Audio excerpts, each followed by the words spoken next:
I do think it's important for us to ground ourselves in what 2025 brought to us, what the teachings were, where we are today, and how we can assess the future or the new year that's coming in. So this year is summarizing the lessons that the year brought us because I know that a lot of you prepare at the beginning of the year. You get all the material, you buy all the planners, you watch all the forecasts, the astrology forecast around what the new year is going to bring. But do you keep up with it? Do you sustain it?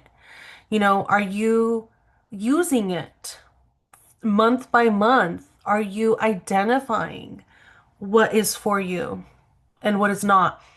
Are you making links to the cosmos in your world? And so you get to the end of the year and you just go, whoa, that year was fucking crazy. But what was it teaching you? What were the ebbs and the flows?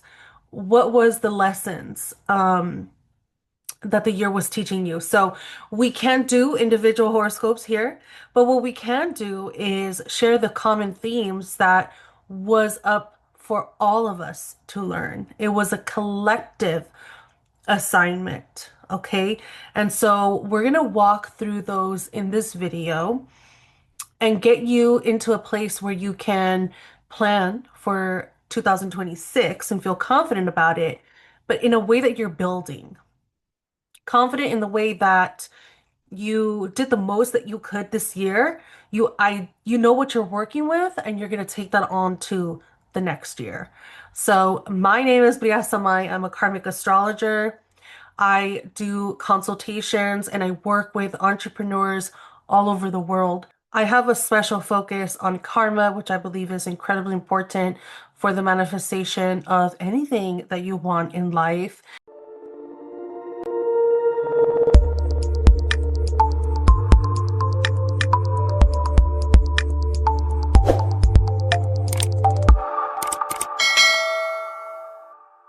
Before we begin, I want to do a quick practice with you. And this is going to be helpful because you'll be able to identify where your free will is at. Okay. So I just need you to answer this question honestly to yourself. Okay. You're not turning this into anybody else. I just need you to answer yourself honestly. Okay. The question is, are you actively participating in your life? Or are you watching life happen? Or are you resisting life?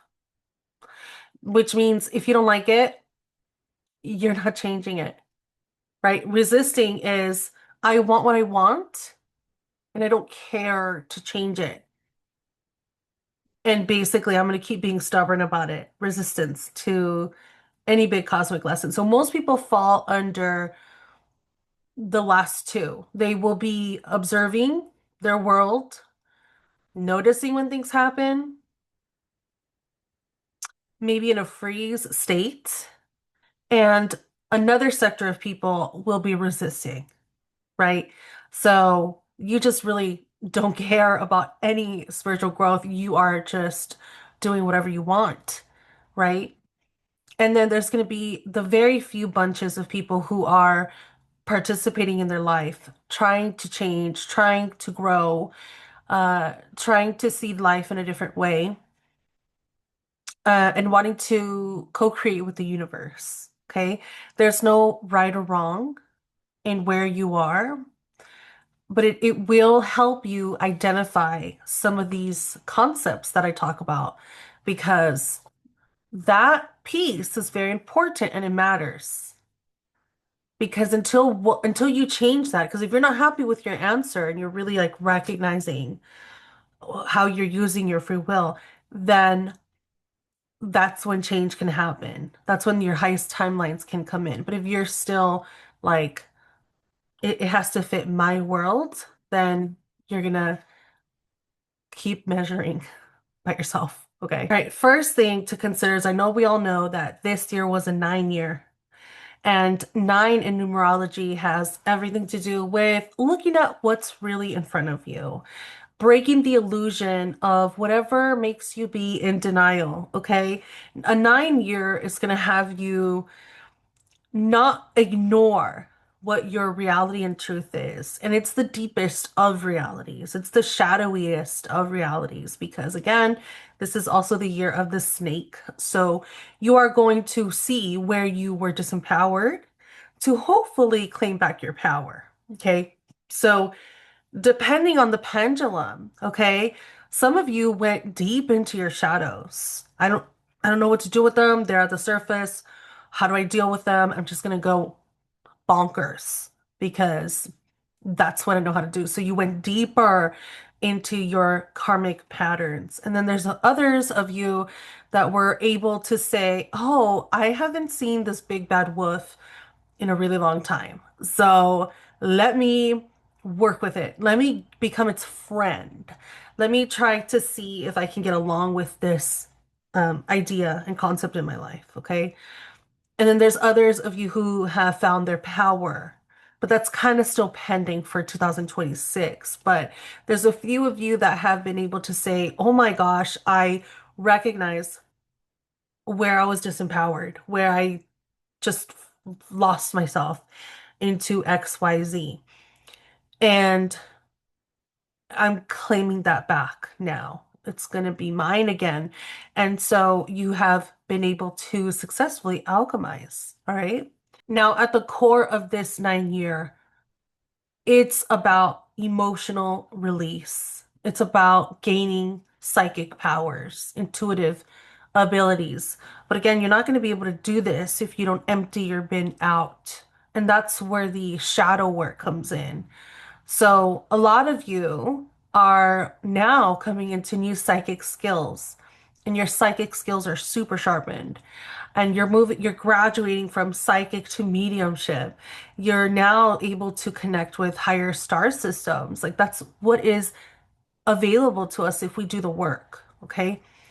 And so the release of emotional karmic loops is what the universal assignment through the number frequency was this year.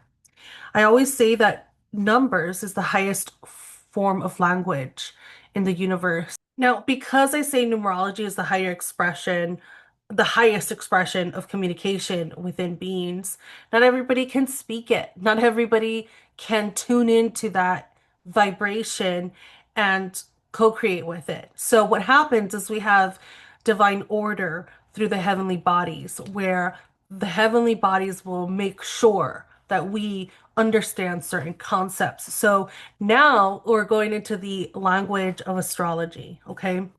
So this year in 2025, we had Saturn in Pisces, and Saturn in Pisces did its thing.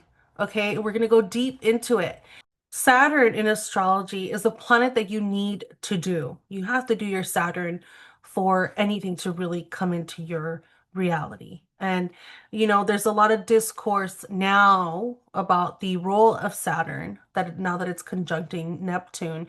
That will be for another video. But for the most part, Saturn has been this energy of you either do or you're asked out. Okay. And there's a lot of people who live with that asked out feeling and experience in life. Okay. And this is my way of explaining it because it's what I see people experience in their day-to-day lives.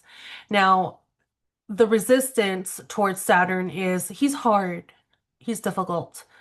There isn't anything that is in his curriculum or wheelhouse that is doable to start. Okay. It's always hard work. We can also think of Saturn as an old Mars. Mars is the planet that generates karma for everybody in real time. So if a person comes to me and they are a mess karmically and they're doing all kinds of things, I'm not going to really look at Saturn for the most part. I'm going to be looking at Mars because that's what is motivating them to do what they are doing. So Saturn becomes a planet that needs to be accounted for. Otherwise, you won't go far. you're as strong as the weakest link, and that's going to be Saturn in your birth chart. So you want to keep the Saturn program running in the background at all times. And this is for those individuals who are still learning how to clear out their karma or neutralize the karmic blockages in their way. And from what I have seen, it takes a person about 1 to 3 years to really clear this out with full intention. So the more we can get used to supporting our Saturn personally in our natal chart and in the world, in the transiting vibration, we will be able to have more to build in the future. We have more material to build our empire. And it's truly worth doing because it becomes the foundation of the next thing and the next thing and the next thing and the next thing. Because for those that did Saturn and Pisces really well, guess what? You're not done. You're going to have to deal with Saturn and Aries, and it goes on till the last breath. So having some kind of intention around your Saturnian work is ultra important. Okay. Now, Saturn in Pisces is meant to dissolve things because Pisces is a water sign, as we know. It's the last um, zodiac sign in the wheelhouse. And Pisces' intention, for what I see, is that it wants you to let go of all of the cardinal attachments because Pisces' message through and through is, hey, we're going back home. We're going back home, home, where you're just a light speck full of energy. So over there, you don't need your folder, your mouse, your glasses, your art, any of that. You don't need it because all the information is there and you're everything at once. You're a spark of energy and a spark of potential. So for that to happen, there has to be a disintegration process. Where your consciousness is able to detach from what has been, who you've been for a while, and connect back into the ethereal plane, right? Which is why there's no rules in Pisces. Whenever you look at Piscean art or Piscean expression, it doesn't make sense in the human mind. It's always like, what the fuck? Like, what's all this stuff? And that's what makes it Pisces. And that's what makes it hip hop. That's what makes it Pisces is that it's not supposed to make sense. You're supposed to be completely detaching from how things work. That's why it makes sense in a Piscean world to have a talking shark, you know? Now, this is where we go back to where do you identify? Are you participating? Are you resisting? Or are you just numbed out? Okay? Basically not doing either. Some people would consider this neutral, but very few are neutral. Other people are just numbed out, okay? Participating, resisting, or numb. Wherever you are in this sector is incredibly important because then you would have seen some of these things that I have written down. So Saturn in Pisces is working through emotional structure where the boundaries are identified and broken down as well. Some people could have gone into avoiding cycles, avoidance. I don't want to deal with this. I'm going to check out, or I'm going to resist it. You're not going to take my stuff. Escapism is another huge one where it's like, I'm just going to go play video games or watch live streamers. I don't know.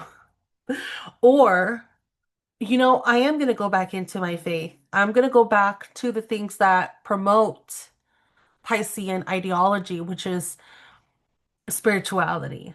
And that could be, you know, a formal practice that's spiritual in nature, or it could be church, right? And there's also a lot of exposure of illusions happening. Saturn and Pisces, illusionary magic happens through Pisces and Venus, okay? And so a lot of witchcraft is able to be done around Pisces and um, Venus magic, Okay. So, with this idea of breaking down illusions, we're starting to see things for what they are. And it's just, the frequency band allows us to kind of dispel more if you're willing to do that. If you're willing to break belief systems and come into a new type of reality, then that is available to you. Okay. Otherwise, then you go into delusion. Okay. If you don't program yourself, the world will program you. And there's a lot of delusion out in the world right now. And so if you don't do this work for yourself, it'll be done for you. But that's the tell of time. Okay, the tell of time. Now, lots of themes around water bodies, flooding, oceans, emotional cleansing. We have really seen this a lot. I think one of my earlier TikTok videos, I mentioned that there was going to be like new discoveries from the ocean, and we saw a few of them, like supposedly new information on the Titanic, new animals discovered, and treasures that have come up. Like there's been a focus on the water bodies, good and bad. Some of the shapes, sinister ones is the dark side of mermaids. What the heck is inside the ocean? Aliens come from the ocean, right? There's a lot of um ideas that are coming to our consciousness, okay? And I don't think that's bad. I think it's okay. It's part of the discussion, okay? Um, okay, so I have a few questions for you is where do you experience a collapse in your life? Did you experience this in any type of capacity? Um, where is Saturn in your birth chart? So now you want to see where Saturn is transiting your birth chart. I have my Saturn transiting Saturn in the 12th house. So it is kind of vague and a little bit challenging for me to identify or put to words what this feels like and looks like for the collective and for personally as well because you're in it, water on water. But I'm sure for those of you who have Saturn in different houses, you have more of a vocabulary around it. So leave it in the comments. What has your Saturn in Pisces journey looked like? Let us know your experience and also tell us what house Saturn is in because I'm interested in that. All right. This year in 2025, I think we were graced with a lot of help. Okay. And that's why I'm actually grateful for 2025. And I see 2025 as a very cosmically supported year. So if I were to guess at the beginning of the year, were the people of Earth going to figure this out or were they going to go into the absolute depths of hell with it? And I would have said they're going to figure it out for the most part. And I would have said they're going to figure it out for the most part because the North Node has been in Pisces for the entire duration of 2025. So let's talk about what that means. As a karmic astrologer, the North Node is one of my favorite things to talk about, and the South Node as well. I think the South Node is so toxic and amazing. Like, I love those conversations of toxicity and like the things we shouldn't be doing, our no-no side, our naughty side. I like going into that because it's all part of learning and the discussion. But the North Node for a karmic astrologer is going to be ultra important as it marks the destiny point. It marks the measurement, if at all possible, of spirituality, of the soul, of our ladder up to God. And so I think it's very special. And the North Node in real time, as I like to say, has been in Pisces. So there's been an anchor around the positive attributes of Pisces, which is, let's go through them. Pisces energy is a master at compassion. They have this frequency of empathy down to the core of humility, of helping somebody else, of non-judgment. So no words are needed. Permission to just be limitless and boundaryless, which allows for channeling to happen and creativity to come through, poetry, paintings, and dancing, all kinds of creativity that is able to take place in the world of Pisces. And the person or the energy or the frequency that most is embedded in the subconscious of people through mythology is Jesus Christ, which is why I said at the beginning of this year that Jesus, actually 2 years ago, Jesus was going to have a comeback. Okay. And we see this online. You can't tell me you haven't seen the rise in Christianity, in Catholicism, in Jesus, and in prayer, and in the Bible. Very recently, we've had Jeffree Star on live stream reading the Bible. Uh, Leo Skepi also turning to the Bible, amongst many, many, many more people. Okay. We also had the mimication, so the mockery and witchcraft of it all, of the CK situation, that was meant to emulate a Jesus-like story, and that's for programming. That's not authentic to our hologram and reality and intentions of the universe. It's meant to hijack the program. And this is how they do it because if they can show you something to your reality, then you will believe it. All right. So, and I mean to say that the CK stuff otherwise wouldn't really have happened for the most part. I won't get too deep into that, but I will say that it created a dent and a space for the gap to be filled around what is the role of religion, of Jesus in our current experience.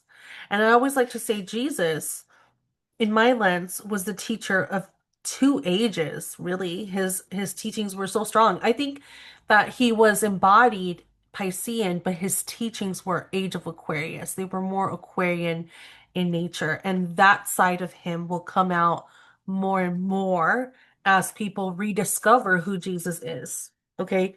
So I do think it's important to shout that out. Okay.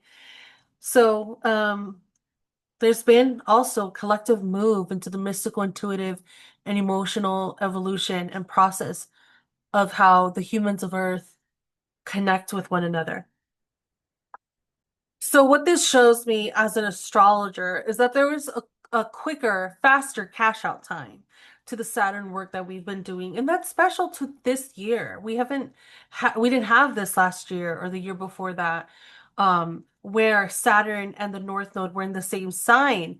And so that does create a quicker turnaround time, which is, it's so worth doing because Saturn, in my experience, when you're doing your Saturn work, he will allow you to materialize and manifest that in like 2 to 3 years. That's a long time. That's a while sometimes. But in this year next, I have found that the things have materialized a lot quicker. And that's because of the North Node. The North Node is kind of creating a shortcut for you. And I've been telling this to my clients, it's here. Might as well use it. Okay. So there's been um, more chances of people like really coming into their true gifts and identifying their spiritual powers. Okay. All right. We're going to take a look at a few other cosmic milestones that were in 2025. And one of those is going to be the true activation of Pluto in Aquarius. We've experienced the first um, draft of Pluto for sure in Aquarius. And so it has crystallized the future for us in a more tangible way. Now, what I've noticed is for a lot of my clients who are business owners, male and female, they're now putting more grit in the game. They're not just working with illusions and fantasizing about things. Now they're having to make big moves, like move or sign deals or test the projects out and give it to the public or start organizations and fundraisers. These are the things that they are doing, but it's not a story or an idea anymore. It's boots to the ground. You're doing it, okay? You're signing, you're traveling, you're going, you're investing, the transactions are done. And that is what will become the foundation of Pluto and Aquarius. Now, before we get excited, we have 20 years for this energy to develop. Pluto wants to bring a massive overhaul around how the people of Earth communicate and congregate with each other. So Pluto in Capricorn was overhauling the systems, right? This gotta go. These systems gotta have to go. And it was made clear to a lot of people. And I think we're still in the process, honestly, of overhauling these systems. But uh Pluto in Aquarius is now concerned with the people of Earth working together in a different way. And so now businesses are going to start catering to that human need and human desire of working together. And so, you know, the concept of working together plus technology is like that's going to take us into virtual worlds, virtual realities. And you know what's interesting? And I'm not saying this to be mean, crazy, or rude. I know that there's a lot of people talking about the Gen Z stare. And let me tell you, I've experienced the Gen Z stare. And I think for the older people, it's weird because, hello, anybody in there? It feels like, if one, it feels like they're just staring at you sometimes. And two, it's just like they're just monotone there. But recently, I went to a boutique store, a children's boutique store, and there was a Gen Zer who was just like frozen in time, right? And this is kind of creepy, but I'm telling you so you guys can see and understand where things are going. I was kind of looking at her back. I was like, Earth to cashier. I'm just kidding. I was just observing her because what is going through that mind? Is it waiting to be spoken to first? Is it uh disinterest? Is it what is it? Anyway, I saw this girl and she just never truly moved. And I think that triggers millennials who have Pluto and Scorpio who want intensity from everybody. But for me, I was just like, you're out in public. But tell me why this girl reached out to her phone and she came to life. So she went from just standing there, like Gen Z stare, and she looked at her phone and she laughed and did XYZ. And I was like, oh.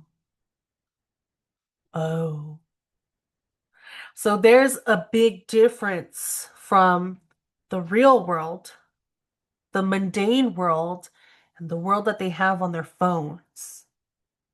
So there isn't an investment. There isn't much of an investment in the physical world for this generation, for some of them. Hopefully the ones that were raised correctly, they don't have this issue. But for the ones who are Gen Zers and starers, staring into the abyss of nowhere, they've created this fracture already of the devaluing of the human physical interaction. Okay, and the value has been put into the virtual world, the virtual social media platforms.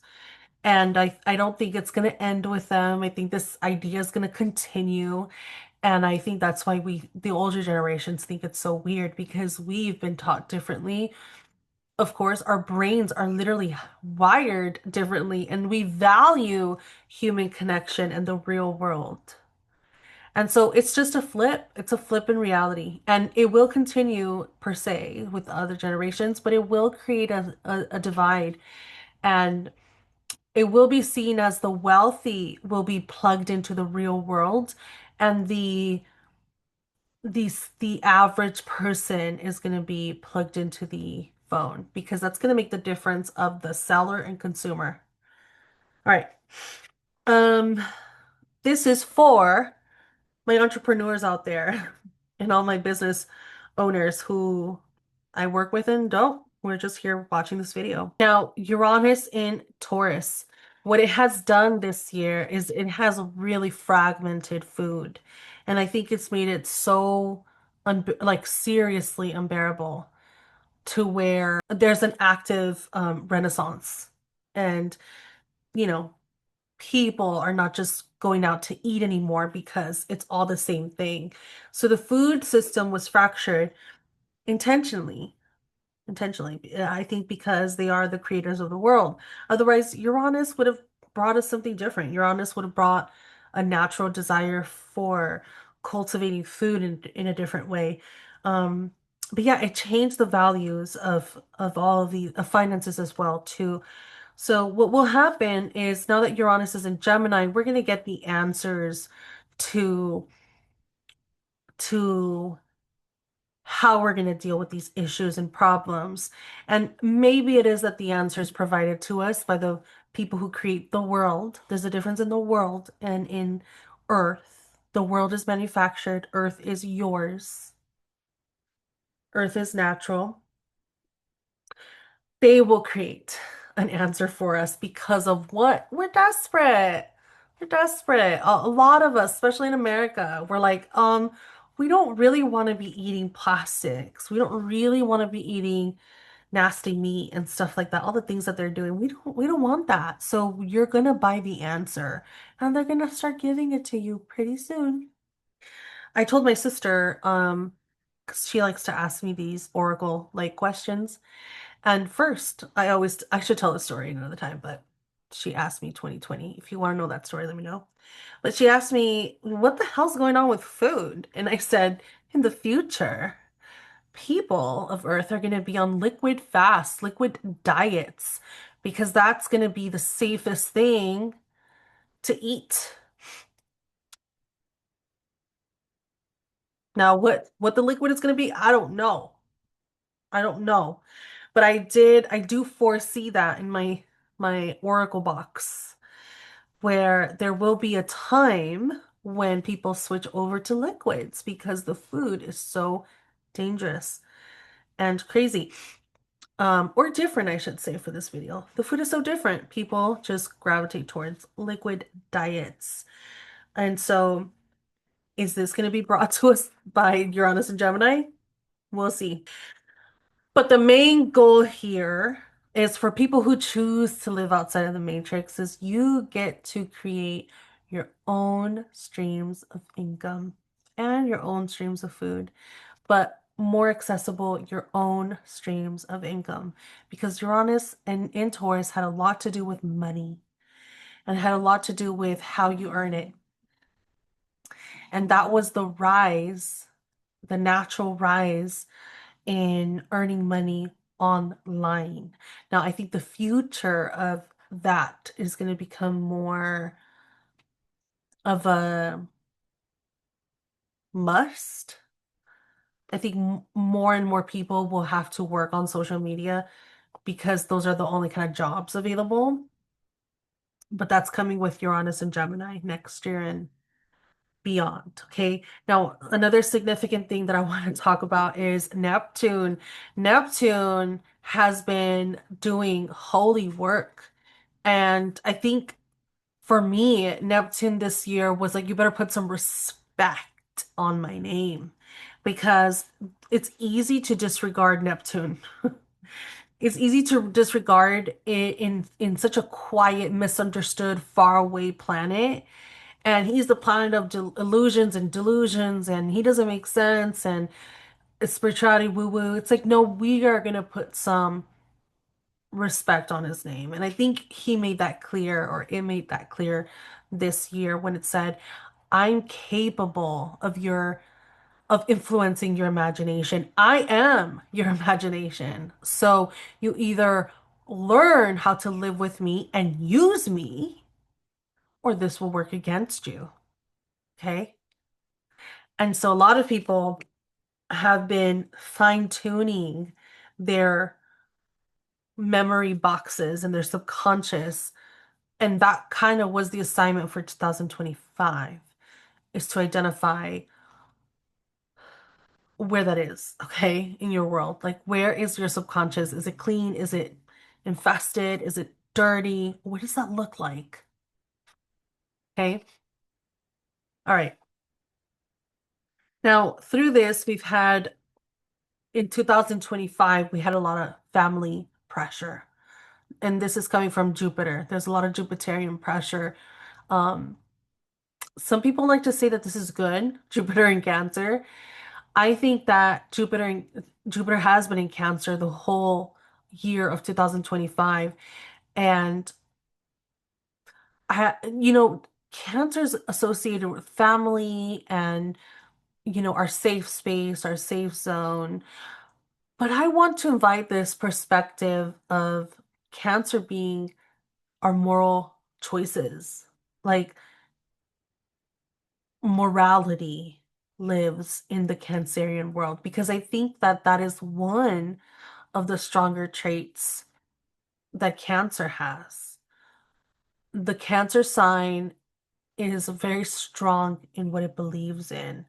And in a different way than Taurus, because I feel like Taurus will let it be known. These are my belief systems and let it be known. And Cancer is more of like, this is my circle and you don't fuck with that. Okay? As long as you don't fuck with this circle, we're good. But Taurus is like, what you doing with your circle over there? It's kind of interested in the world. Um, Venus is a social sign.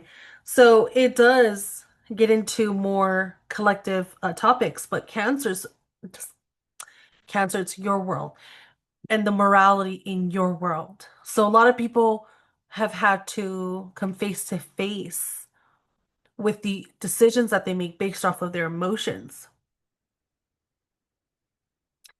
And so they've become a lot more emotional. I think my guys have struggled with this more. My businessmen, my investors have struggled with this concept more than the women, because the women, it's just like another day in the office, honestly. But the guys have had to, it has slowed them down. Let me just say that much. It has really slowed them down. And I haven't told them yet, but I should tell them, welcome to being a woman. Should I say that? They're gonna be like, I know, right? And I do have a gentleman who's a Cancer too, Cancer sun. And he's had to work through it, but I think he has a great chance. Okay. Um, okay, so I do think that there has been more self-awareness with Jupiter in Cancer, although some people could shut that off. Okay.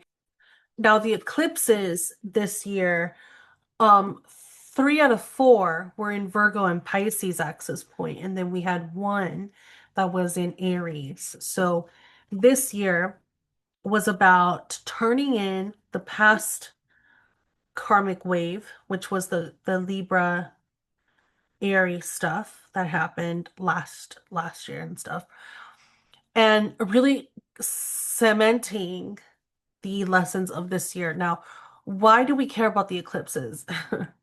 Eclipses are also, it's what I call them, they're my Super Bowl. Okay, if I love the North and South Node, eclipses are my Super Bowl. What eclipses do is that they are judgment time. They grade you karmically. So whatever you're doing, if it's not in your alignment, you will be dusted off. If something is supposed to come in for your story specifically, fate-wise, you're gonna be redirected. Okay. So I do like to say that for eclipses, you kind of get out the way of the universe, but you also still do your part. Now, my rule of thumb, I'll say it here. If it's a full moon eclipse, working with the South Node, you hide your kids and hide your wives. Okay. You just go under the bed and let God do what it needs to do. You're being judged, and your timelines are going to change. If it's a new moon eclipse working with the North Node, you better be out there talking with God.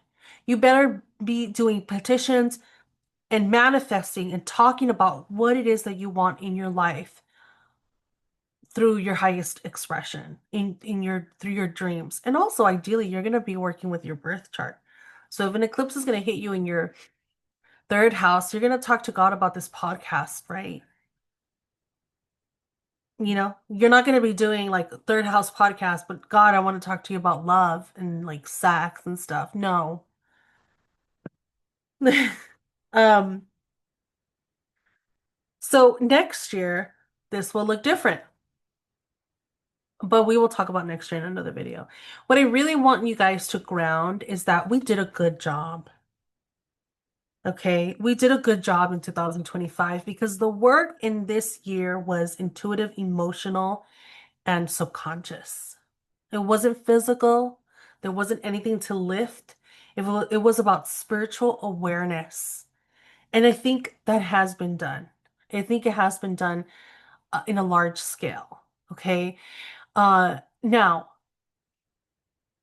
I will make a video, hold me to it, on Saturn cycles, but how should you feel right now?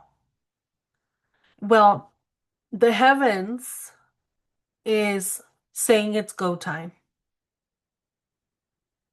Now, what does this look like for the month of December? So in December, we've been given the grace of Saturn direct. So if you work with me and you know my techniques and systems of working with astrology, you know that when Saturn is direct, you are to be fully participating in your life. You are to be going bonkers with what you want. Send the applications, do what you want. The hesitation is a thing of the past. And a Saturn direct doesn't compare to any retrograde happening. Um, Nothing, because Saturn spends 6 months retrograde. And in those 6 months, that's a long time where you are being still graded.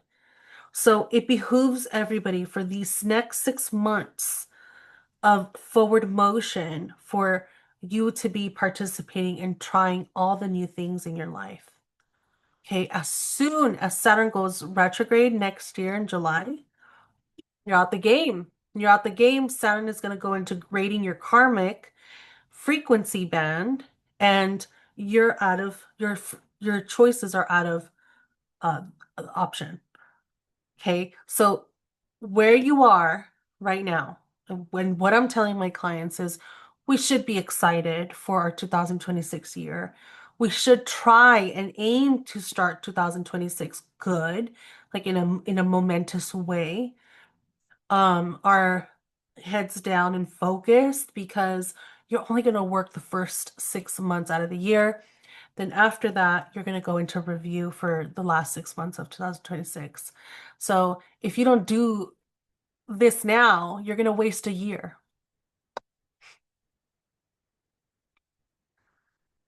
And if you really start working with your intuition, and if you really want to start working with your intuition, you will do this every year. My entrepreneurs only work 6 months out of the year. Okay. This was a great time. I hope you enjoyed it and found this information useful. Please let me know if you have any questions down below. If you want to book a private session, you absolutely can at briasami.com. On my website, I have a karmic personal overview. I have relationships as well as children. And you can get those reports on briasami.com. Thank you guys so much for being here. I will see you guys on the next video.